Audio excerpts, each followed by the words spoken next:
February 28, 2025. Dear Miss G, tawagan ko sa pangalan nga Diego. 32 years old, minyo na ay duha ka anak o buutan nga asawa. Miss G, share lang nako ning bahin sa akong katrabaho sa among opisina. Mangko din nako siya jutay. Charming siya. Hubagon purog jutay unya ko gihan. Unya naa siya partner na Miss G. Kining tanan nagsugod sa dihang nag-team building ni Miss G. Overnight camping man to siya. Unya murag nadala jud taani sa pangsampit nga, Kuya, hinglabay ang bulan, nang hangyo siya, nga musakay siya nako pauli, kay duol raman mi og balay. Maagian lang mampud nako, kay anang panahon na ang iyang partner nag-out of town. Ipakanaog usa ko niya, Miss G, pag-abot sa balay, kay gidalitan man ko niyag kape. Samtang nagkutaw siya, nakita nako nga nasilaw ko sa iyang paa, unya murag ng limbaw takong tingkoy sa kalanay sa iyang tingog. Pinaingon pa siya, Miss G, di ara ang kapiya Hingkulipas ko uli. Pagtungab nako sa kape, nga init kaayo, nagdalit-dalit gyud kog lakaw. Napasok ko, unya mura kog nahigmata sa kaisog sa kape, samtang nagdrive ko pauli sa amua. Taod-taod lang nag-text siya. Hiya, just wanting to know if you arrived home safely. With smiley heart emoji. Og sa dihang, hingtawag akong asawa. Love, dali na, andama ang mga plato kay maghukad na ko para sa atong panihapon. Samtang naghuwat ko sa pagkaon, akong gitutukan na akong asawa, Miss G. Nga maayo kaayo mo alaga ka na mo. Ilabi na gyud sa among mga anak. Inandaman ko sa tanang, sulubunon, medyas, pati na brief. Part-time pod ni siya work sa among barangay hall, Miss G. Nawala na tuod ang mga korbada sa iyang lawas, hinghimsog siya jutay, human sa iyang pagpanganak.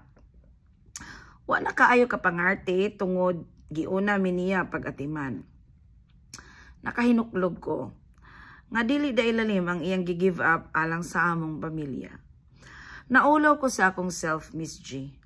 Paglingkod niya sa lamisa, nanalangin kami sa pagkaon, unya akong siyang gidalitan nga, Day, love, magpaspaon tapog ka, magpa-parlor, kay haron nga, mugwapa kag samot. Bantayan nako ang mga bata, haron naa po kay time sa imong self-care.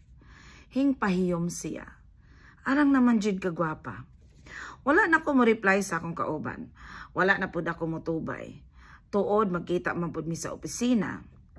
Dali ra jud ang tentasyon. Magtakuban kini sa mga bugdo nga sampot. Mala glow in the dark nga mga paa. Pinapiit nga dughan og pinalumay nga tingog. Apan ang kadaot ni ini nga dala sa akong mga anak, dako kaayo simba ko. Pasalamat ko sa Ginoo, Miss G, nga wala jud intawon ko madala sa akong kahuyang. Ang asawa dapat alagaan, pagwapahan, og palamian nato haron happy ang panimuyo. Bisan og mubugat ng atong mga timbang, hinumduman unta nato kung nganong na-inlove ta sa atong mga gipangminyuan in the first place. Daghang salamat, Miss G, og sa tanang naminaw ni ining akong sugilanon. Ang naningkamot nga magpabiling ligon o ligdong, Diego. Salamat sa imong suwat, Diego. Nagkatawa ko kay hubag, no, dugaya na anang term nga hubag. Bitaw, glow in the dark nga legs. Mo na nga, dili lagi magpadaan ng glow in the dark nga legs. Kay sa una biya pag katong nanguyab pa mo ana inyong asawa, no, grabe kaayo inyong pang-atik-atik yun para lang yun sugton mo. Siyempre, inyo po ng alagaan. Kaysa man di ay ning pahimos anang inyong asawa nga naing anak man, hingkuan man, himsog, hingbugat ang timbang, kamura man pod. Unya, kuan po dayon, mulanay po dayon mo anang kapi-kapi, maulag gina. Pero, saludo ko nimo kay nakahinumdum pa ka, no? Muna nga. Sa sunod, ayun na, paghatod-hatod, ingna nga mag-Uber ka. Kay, Harong malikay taan ang mga panahog na ugon sa balay o kanang pinakutaw-kutaw o kape.